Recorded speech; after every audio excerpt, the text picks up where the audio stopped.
उत्तर प्रदेश, बिहार में कई डॉन हुए, लेकिन इसी में से एक ऐसा डॉन हुआ जिसने अपराध जगत में बहुत कम समय में वह जगह बना ली जिससे मंत्री, पुलिस सहित बड़े-बड़े माफिया थर-थर कांपने लगे। उसका नाम सुनते ही लोगों में इस कदर दहशत हो जाती थी कि वह जिससे और जितना फिरौती मांग दे उसे देना पड़ता था। उत्तर प्रदेश ही नहीं, बिहार में भी उसके नाम का डर था। उसकी दहशत दिनों दिन बढ़ती गई और प्रदेश के मुख्यमंत्री तक पहुंच गई। सीएम को जान से मारने की उस डॉन ने धमकी दे डाली। इसके बाद उत्तर प्रदेश में पहली बार स्पेशल टास्क फोर्स का गठन होता है। एसटीएफ द्वारा वह मार गिराया जाता है। लेकिन आज भी जब उत्तर प्रदेश में माफियाओं की बात होती है तो उसका नाम सबसे ऊपर आता है। हम बात कर रहे हैं डॉन श्री प्रकाश शुक्ला की।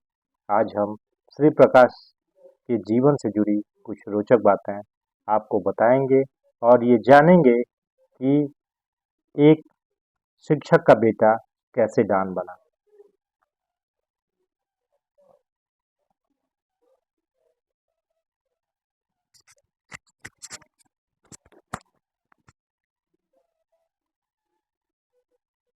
श्री प्रकाश शुक्ला का जन्म बड़हलगंज के मामखोर में सन 1973 में हुआ।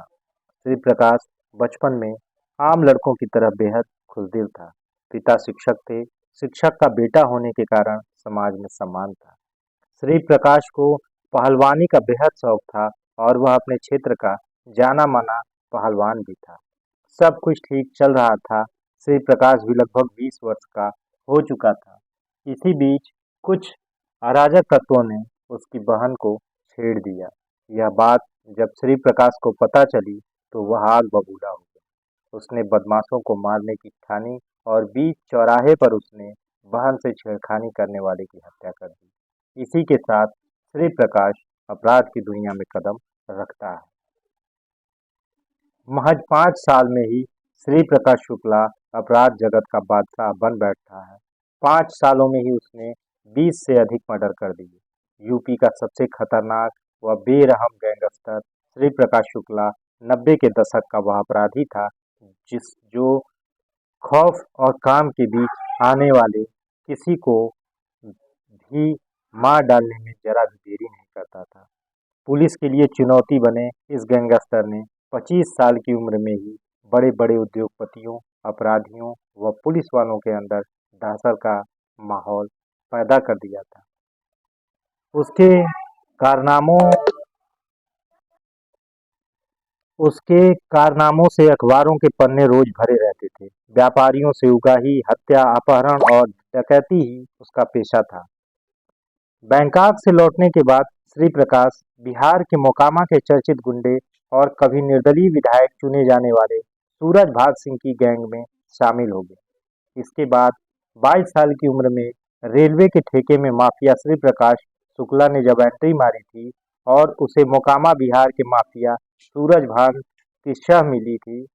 श्री प्रकाश और माफिया सूरज भान की जोड़ी ने बाहुबली वीरेंद्र प्रताप शाही व बाहुबली हरिशंकर तिवारी के साम्राज्य को बहुत चोट पहुंचाई।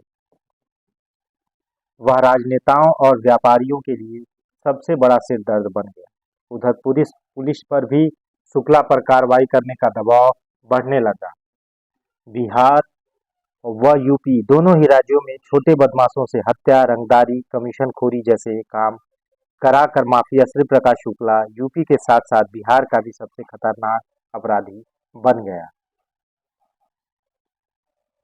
साल 1997 में बाहुबली राजनेता वीरेंद्र शाही को गैंगस्टर श्री प्रकाश शुक्ला ने दिन दहाड़े मौत के घाट उतार दिया था। यही नहीं, उसने 13 जून 1998 को पटना स्थित इंदिरा गांधी हॉस्पिटल के बाहर बिहार सरकार के तत्कालीन मंत्री बृज बिहारी प्रसाद को उनके सुरक्षा कर्मियों के सामने ही गोली मारकर हत्या कर दी। इस घटना में AK-47 राइफल का इस्तेमाल कर सनसनी फैला दी थी। माफिया शुक्ला के आतंक से बड़े बड़े गुंडे अंडरग्राउंड हो गए थे। बिहार के मंत्री की हत्या के बाद गैंगस्टर श्री प्रकाश शुक्ला ने यूपी के तत्कालीन मुख्यमंत्री कल्याण सिंह को मारने की सुपारी ले ली थी। ये खबर यूपी पुलिस के लिए बम गिरने जैसी थी।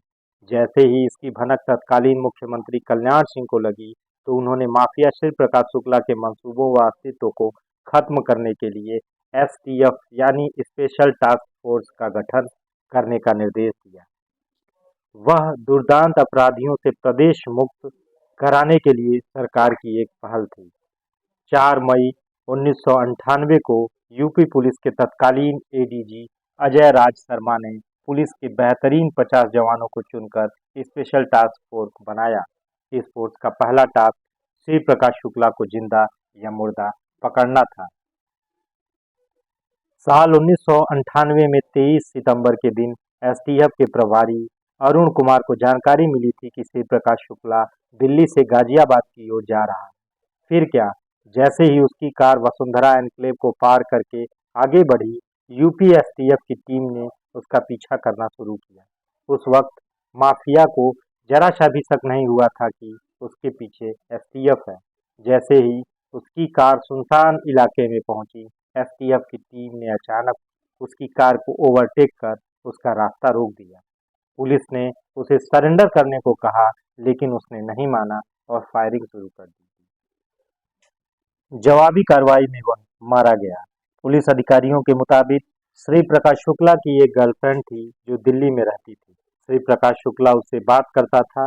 एसटीएफ को इस बात की जानकारी हो गई थी और पुलिस ने उसका व उसकी गर्लफ्रेंड का मोबाइल नंबर सर्विलांस पर लगाया था। इस बात की जानकारी श्री प्रकाश को मिल गई थी, लेकिन फिर भी इश्क में पड़ा गैंगस्टर खतरे को भूलकर अपनी प्रेमिका से बात करने के चक्कर में पीसीओ पर घंटों गुजारता था। यूपी पुलिस ने पहली बार मोबाइल सीडीआर यानी call detail record Shri Prakash Shukla के सिम कार्ड की ही निकाली। लंबे वक्त से श्री प्रकाश एक ही सिम का इस्तेमाल करता रहा। उधर एसटीएफ ने फोन से जानकारी निकालकर एक मास्टर प्लान तैयार कर लिया था। श्री प्रकाश शुक्ला जैसे ही अनुज सिंह, सुधीर त्रिपाठी और भरत नेपाली के साथ कार से गाजियाबाद पहुंचा, वहां मौजूद एसटीएफ ने मौका लगते ही उसे मौत के घाट उतार दिया और इसी के साथ एक लंबे खूनी खेल के आतंक का अंत हो गया।